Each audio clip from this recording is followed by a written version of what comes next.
Alors, la grande question. Peut-on vraiment, mais vraiment, apprendre 100 mots d'une nouvelle langue en une seule journée? Ça paraît un peu fou, non? Eh bien, c'est exactement le défi qu'on va décortiquer ensemble aujourd'hui. Pour commencer, histoire de voir de quoi le cerveau humain est capable, regardons un peu les cas extrêmes. Prenez ce monsieur, Ziad Youssef Faza. Le livre Guinness des records dit qu'il maîtrise 58 langues. Oui, vous avez bien entendu, 58. C'est juste pour montrer à quel point notre potentiel est, assez incroyable. Bon, d'accord, tout le monde n'est pas Ziad Faza. Laissons ces génies de côté un instant. La question qui nous intéresse, c'est pour nous, le commun des mortels, avec une mémoire, disons, normale. Est-ce que ce défi est réaliste? Est-ce qu'on peut vraiment retenir 100 nouveaux mots en 24 heures? Alors, entrons dans le vif du sujet, ce fameux défi des 100 mots. Mythe ou réalité, c'est ce qu'on va voir. Bon, pour ne pas faire durer le suspense, la réponse est oui. Un grand oui. C'est absolument possible. Et on va voir précisément comment faire, étape par étape. Et ça marche même si on pense avoir une mémoire de poisson rouge. Ok, pour réussir ce genre de défi, il faut être bien équipé. Il nous faut les bons outils. Alors, ouvrons ce qu'on pourra appeler notre boîte à outils de la mémorisation. On va se concentrer sur les 3 techniques les plus importantes pour apprendre du vocabulaire à toute vitesse. Et la bonne nouvelle, c'est que ces 3 techniques se résument en un seul petit acronyme, facile à retenir. V-A-I. C'est simple. V pour visualisation, A pour association et I pour imagination. C'est vraiment le trio gagnant qui va, booster notre mémoire. Bon, la théorie c'est bien joli, mais passons à la pratique. On va appliquer cette fameuse méthode VAI avec des exemples très concrets. Et vous allez voir, le résultat est assez bluffant. Alors, on commence avec le V pour visualisation. Il faut savoir un truc, notre cerveau est une machine à images. Il adore ça. Prenons un exemple tout simple. Le mot anglais glace. À l'oreille, ça sonne exactement comme notre mot glace. Et ça, c'est une occasion en or qu'on ne va pas laisser passer. Du coup, pour graver dans notre tête que glace veut dire verre, il suffit de créer une image mentale percutante. Imaginez un cornet de glace, oui une glace, mais qui serait fait entièrement de verre. C'est bizarre, c'est absurde, mais c'est justement pour ça que ça marche. Le cerveau adore ce qui sort de l'ordinaire, et l'association devient quasi instantanée. Bon, ok, celui-là était facile, je l'admets. Mais la vraie question c'est, comment on fait quand les mots n'ont rien à voir, quand ils ne se ressemblent pas du tout?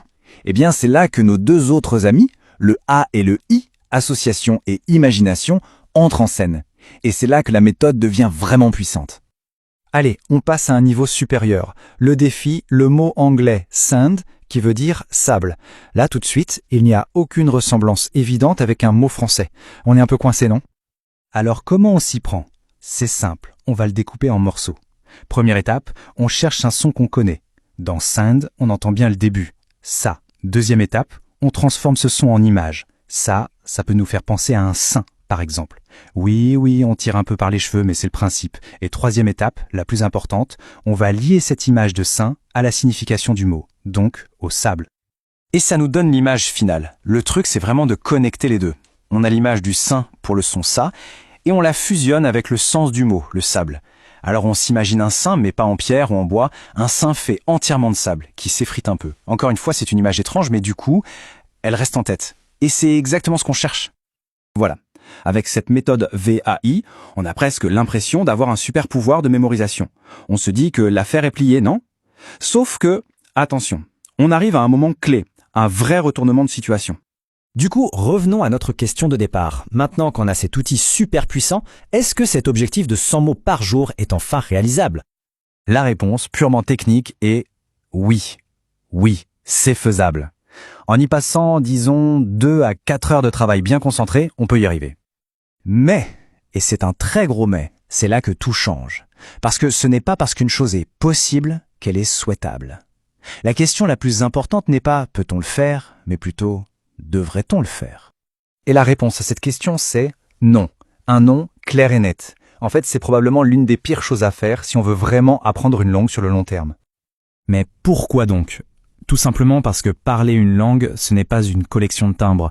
Le but, ce n'est pas d'accumuler des mots, c'est de les comprendre, de les assimiler, de sentir quand et comment les utiliser. La mémorisation pure et dure, ce n'est qu'une toute petite pièce du puzzle. Bon, alors si la course aux 100 mots par jour est une fausse bonne idée, c'est quoi la bonne stratégie? C'est ce qu'on va voir tout de suite. La différence est fondamentale. L'approche qui ne marche pas, c'est le gavage. On se bourre le crâne de 100 mots aujourd'hui et on recommence avec 100 autres demain. L'approche qui fonctionne vraiment, on apprend, disons, 100 mots le premier jour. Ok, mais ensuite, on passe les 10 jours suivants à les utiliser, à les lire, à les entendre, à les placer dans des phrases, bref, à les faire vivre. Finalement, tout se résume à une chose. L'apprentissage d'une langue, c'est un marathon, ce n'est pas un sprint de 100 mètres. Il vaut 1000 fois mieux maîtriser parfaitement 10 mots que d'en connaître 100 de façon bancale. C'est la qualité qui prime sur la quantité. Toujours. Et donc pour finir, il faut se poser la seule question qui vaille. Quel est l'objectif final? Est-ce que c'est de collectionner des mots comme on collectionne des papillons, ou est-ce que c'est de maîtriser une langue pour de vrai, pour pouvoir échanger, communiquer et s'ouvrir à une autre culture? C'est la réflexion à avoir avant de commencer son voyage.